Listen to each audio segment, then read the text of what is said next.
সাদা হার্টের মতো পাপড়ির মাঝখান থেকে বের হয়ে আসে টুকটুকে লাল পাপড়ি, যেটাকে দেখলে মনে হয় যে হার্টের ব্লিডিং হচ্ছে। সেজন্য এই ফুলটার নাম ব্লিডিং হার্ট বা হৃদয়ে রক্তক্ষরণ। এই গাছটি আপনারা বাগানে রাখতে পারেন।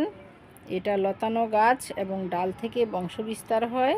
ছোট ছোট চারাতেও ফুল হয়, আর ফুল ফুটে এবং অনেক দিন থাকে, পরে এই ফুলগুলো ঝরতে থাকে। এই গাছের বীজ হয়েছিল গত বছর, আমি একটা ভিডিও দেখিয়েছিলাম। তবে ডাল থেকেই প্রধানত বংশবিস্তার হয়।